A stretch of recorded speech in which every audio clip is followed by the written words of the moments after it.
here today. My name is Renee Schumacher. I'm the Arts Core District Coordinator for the Oshkosh Area School District, and I work to support teachers who are interested in working arts into the core content curriculum. I support teachers from pre-service all the way through veteran. Arts Core is a partnership between UW-Oshkosh, the Oshkosh Area School District, and the Payne Art Center. We work to build teachers' confidence and resilience in teaching by using the arts. The arts have this amazing ability to support any learner in any subject matter in education. And we use arts-rich experiences and arts-rich strategies to help our teachers. We focus on high school students who have an inclination to become an educator, all the way through veteran teachers. Most of our work is done in the Oshkosh Area School District and on campus at the University of Oshkosh, where we work with pre-service teachers to give them experiences within the district and on campus. If you're interested in learning more about Arts Core in the Oshkosh Area School District, please feel free to contact me for more information. A common support request that I receive is about student engagement. And I would also argue that teacher engagement is equally important. With arts integration, the learning is on display. Students are able to use their other intelligences to show you what they know, what they understand.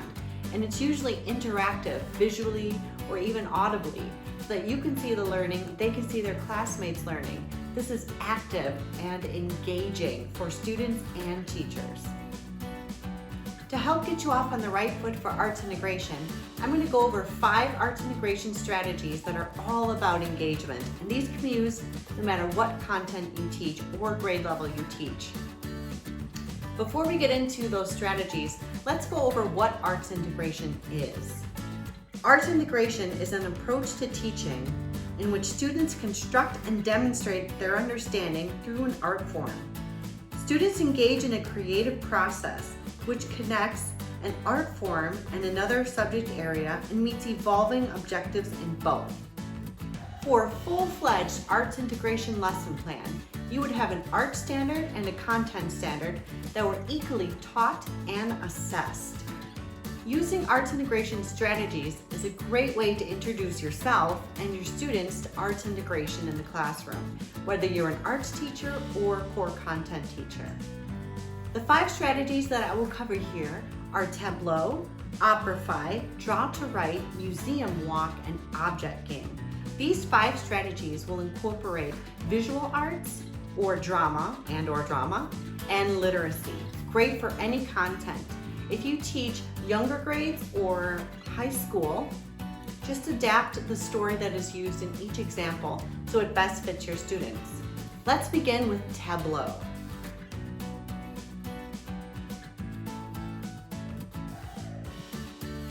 Tableau is a group of models or motionless figures representing a scene from a story or from history, also called tableau vivant. Think of a living picture. There are lots of ways you can do Tableau, and you can adjust and adapt it for whatever meets your classroom and your needs. Here are some examples of Tableau. In the upper left-hand corner, you see some students that are working out different movements with their bodies after studying the artist Keith Haring. On the right side, we have some high school students who are depicting a story from Romeo and Juliet. The key is that the students are summarizing their information visually, whether it's vocabulary, as we have here going over the water cycle, or it's an excerpt from a story or some other information they have learned. In groups, students use their bodies to show what they have learned. And you and the rest of the class have the opportunity to see that learning on display. As with any strategy that we use, you want to scaffold first. Stage 1 would be introducing the concept and modeling for your students. You want to use a familiar text, scene, character, or passage for them to work with in groups. Introducing a new strategy on top of new material would be a little bit too much. It would cause confusion. In order to keep the energy and engagement high, use something they're familiar with to help ease that stress. You want them focusing on comprehending the idea with a frozen body pose. So we're not going to get into too much of the structure of their bodies, as in the next one where we talk about using their bodies to get wide or narrow or high or low, and all those tweaks in between in the second stage will just help tell more of the story. And then the final stage, stage 3, is where you can work with your students on tone and facial expressions. So this is where we have them using their bodies to express an idea, using the space to express that idea, and then using their facial expressions to express that idea. Using tableaus as an art integration strategy incorporates drama and literacy together. Again, it's a great way to help your students summarize their learning visually. I like to start with a very easy story when I'm introducing this to my students, and I have a link here to Billy Goat Gruff.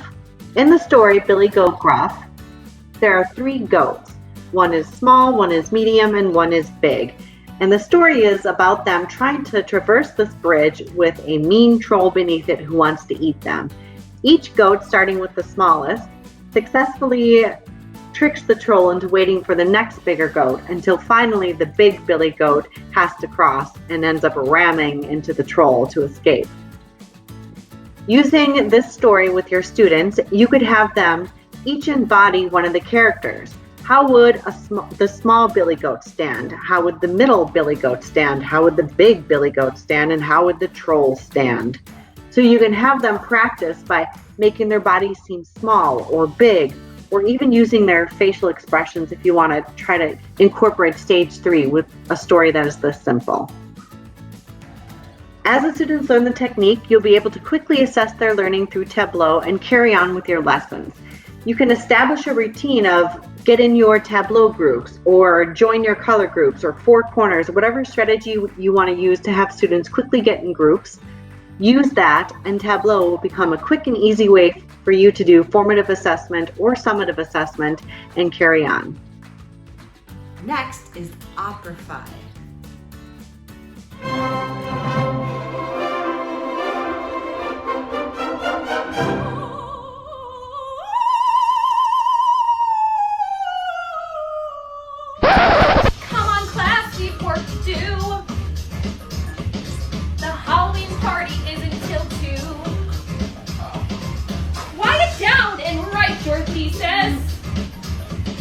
But in my head it's recess pieces. I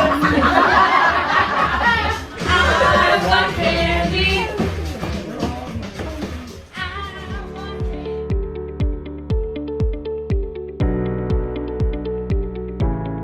Operafy is adding student-generated music to a story. Music can be made with voice as an opera and or with instruments. Students can also use their bodies, as in clapping or snapping their fingers. It's used to retell a story point or perform a story they wrote or recently read or learned about.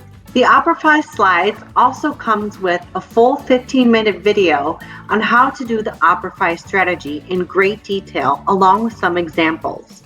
If you would like to incorporate the opera terms into your lesson as you teach, they are listed here in the Google slides. We have opera, libretto, aria, recitative, and coro. It also includes voice types for opera. The steps to Operafy your story are the following. Number 1, choose a story or scene from a story. Again, this could be something that the students write themselves. Number 2, identify the characters in that scene or in that story. 3, write the libretto, is the text of an opera. Number 4, choose or create music. In the Operafy strategy, you can have your students use an existing song and simply change the lyrics to match the story they are retelling or the content they are retelling, or they can create their own music to go with their story. Number 5, stage your scene. Operafy is all about the performance. Think about where your characters need to be, when they need to enter, and when they need to exit. Number 6, create props or costumes. Sometimes during the Operafy strategy, you can have time for students to develop props, backgrounds, or costumes to fit their characters. Number 7, rehearse your scene. This is important for the creative process. Rehearsing the scene allows the students to give and receive feedback from their peers or their teacher so that they can change and make adjustments. Number 8, perform your scene. In most cases, you would want the Operafy performance to happen in front of the class so that everyone can enjoy and learn from the performance. Operafy is a great way for your students to demonstrate their learning through summarizing something they have learned or written. It's also a great way to showcase their musical abilities. The easiest way to introduce this strategy with your students is to start with a simple sound effect exercise. Read a short, familiar story with them once, and then on the second read, give them an opportunity to add sound effects. You could lay out simple instruments or even use pencils or clapping or voices, anything that's simple and ready to use. Give them a few minutes to practice. And then read the story a second time. This time, as you read, the students can add in their own sound effects they created for each character or plot point in the story as you read. With this under their belt, they get the idea that sound can enhance a story. You can have them expand upon that for the next round by writing their own story or creating their own music for a story they've written. Draw to write is the next strategy. This Google Slides comes with the lesson plan link. Draw to Write is a game-like activity that capitalizes on the fact that languages of drawing and writing both inform each other. It can be used to generate creative story ideas, respond to a prompt related to a learning concept, collaboratively learn new drawing symbols, identify parts of speech, identify parts of a story, as a review or preview of a unit of study in another discipline, and more. Students take turns responding to prompts by writing and drawing their partner's ideas. Draw to Write is a great strategy to incorporate into your curriculum. It's fast and easy to do. Start off by pairing your students in groups of 2 if possible. Use a piece of paper, divide it up into squares, or have them fold a piece of paper or create a booklet. Whatever format you want to use is fine. Give the students a writing prompt for the day or for this exercise. Student 1 will use that writing prompt to start writing. This activity works best when it's timed, so depending on your grade level or the experience of your students, choose a time that's appropriate for them. Let's see, our time limit is 2 minutes. So for 2 minutes, the first partner is going to write. They're going to write based off that writing prompt that you gave them. Student 2 is going to read what student 1 wrote about. Then they're going to continue that story, but this time student 2 is going to draw the next portion of that story. So let's say we're doing the story of 3 billy goats, and partner 1 has written as far as the little goat is getting to the bridge. Partner 2 is going to read what they wrote, now draw the next scene. So the next scene would be the little goat talking with the troll. So I'm going to draw the little goat talking with the troll. Then, when the time is up again, it goes back to partner 1. They're going to look at the drawing that their partner created and continue the story in writing. And it goes back and forth and so on and so forth like that.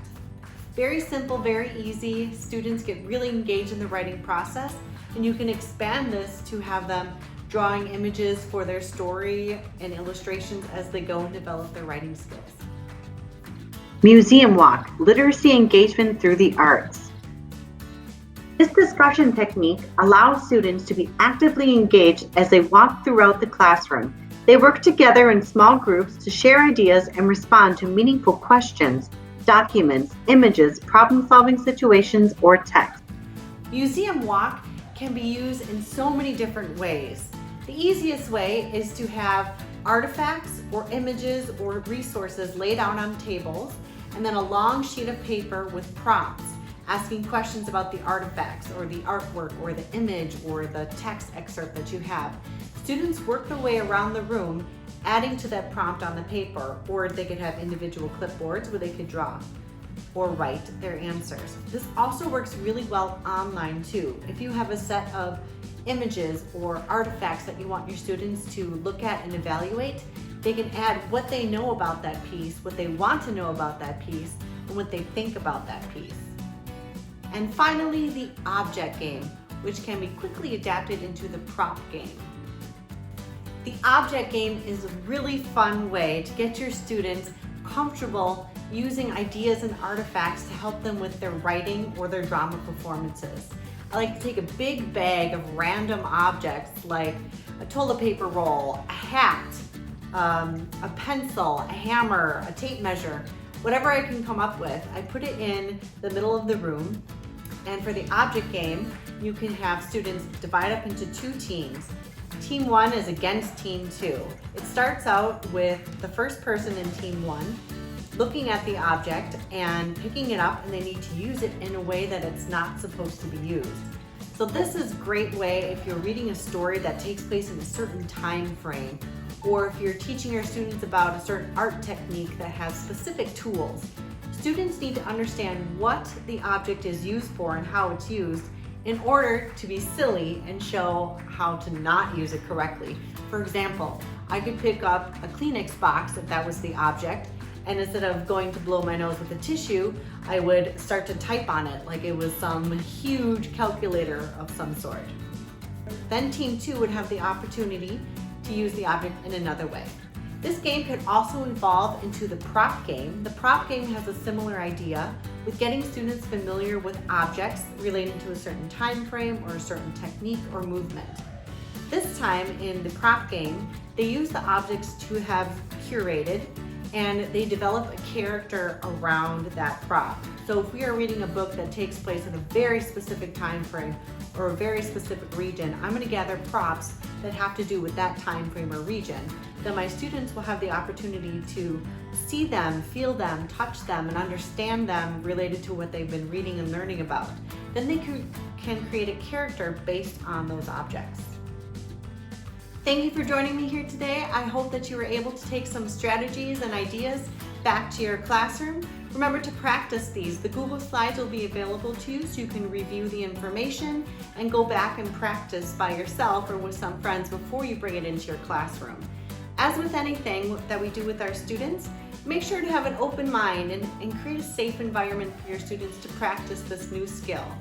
As you evolve through the classroom curriculum that you're teaching, the strategy will become easier and faster for your students. You'll be able to incorporate more strategies or up the level in each one of these strategies. As you noticed in the Google Slides, there's scaffolding built in to where you would begin using these to where you could really take these once your student understands them.